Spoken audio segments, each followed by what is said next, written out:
Nyuma y'uko imbunda ziremereye zirimo guturikira ku butaka bwa Repubulika ya Demokarasi ya Kongo bikaba bikomeje gukurura umubano mubi hagati y'u Rwanda ndetse na Repubulika ya Demokarasi ya Kongo, ndetse iyi ntambara yo mu burasirazuba bwa Kongo ikaba ikomeje gutuma ibihugu bitandukanye bikomeye cyane byijundika leta y'u Rwanda. Ubu noneho nta kindi kintu kirimo kugarukwaho mu binyamakuru bigiye bitandukanye usibye ibihano Leta Zunze Ubumwe za Amerika zamaze gufatira umwe mu basirikare bakomeye cyane, umwe mu basirikare bagize uruhare mu kubohora igihugu. Uyu nta wundi ni Generali Retired James Kabarebe. Amakuru avuga ko guverinoma y'u Rwanda yamaganye ibihano bikomeye cyane Leta Zunze Ubumwe za Amerika zayifatiye, by'umwihariko zafatiye Retired James Kabarebe zimushinja kugira uruhare mu ntambara iri mu burasirazuba bwa Repubulika ya Demokarasi ya Kongo, ikomeje kurushaho guhindura isura kandi ikomeje kurushaho gutuma ubutegetsi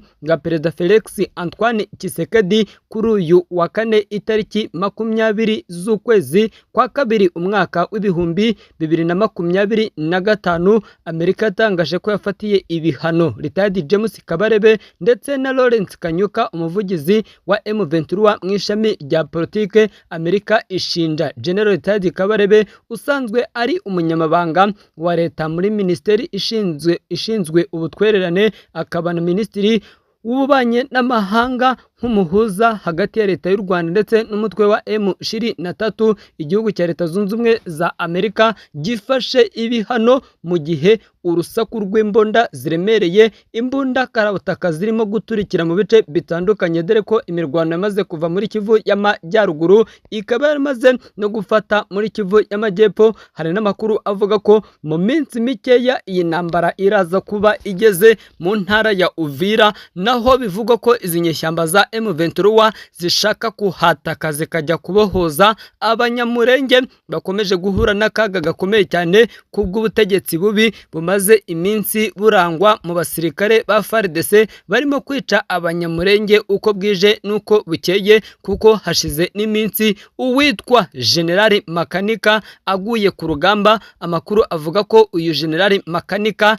yahitanywe na drone ya FARDC, nk'uko amakuru dukesha uyu mutwe watwirwaneho wamaze gutangaza ko abanyekongo mu bwoko bw'abanyamurenge wemeje urupfu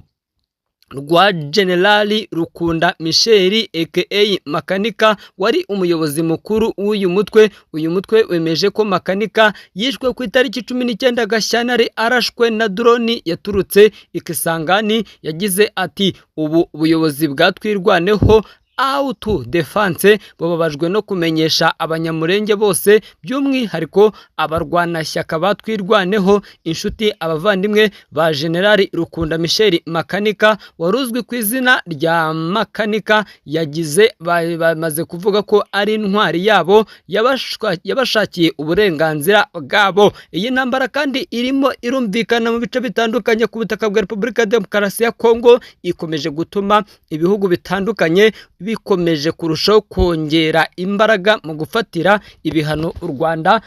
Ububiligi, Leta Zunze Ubumwe za Amerika nta kindi kintu barimo kuvuga usibye gushakisha ikintu cyose bakora ngo bafatire ibihano ingabo z'u Rwanda. Hari n'amakuru avuga ko leta y'i Kinshasa irimo irashakisha ikintu cyose yakoresha kugira ngo irebe ukuntu leta y'u Rwanda yatandukana n'ibigo bigiye bitandukanye birimo nka Visit Rwanda yakurwa ku makipe arimo Paris Saint-Germain, Arsenal ndetse na Bayern Munich mu gihugu cy'Ubudage. Amakuru kandi anavuga ko ibihugu byo mu burengerazuba bw'isi birimo birashakisha ikintu cyose byakoresha ngo birebe ukuntu intambara iri mu burasirazuba bwa Kongo byayibyaza umusaruro bifatira u Rwanda ibihano. Gusa amakuru yizewe arimo araturuka mu nzego z'umutekano aragaragaza ko nta kigomba kudakoreshwa bitewe nuko intambara irimo irumvikana mu bice bitandukanye, igomba gusiga umutwe wa M23 urambitse hasi imbunda. Bitaba ibyo ngibyo leta ya Kinshasa igakomeza igafatira ibihano bikomeye cyane uyu mutwe wa M23, kuko amakuru avuga ko uyu mutwe wa M23 nawe wamaze gutangaza ko uzarwana paka kugeza ku munota wa nyuma udateze gushyira hasi imbunda, mu gihe leta leta y'i Kinshasa igikomeje kwica abaturage nk'uko irimo irabikora mu minsi yose ikomeje kugenda itambuka.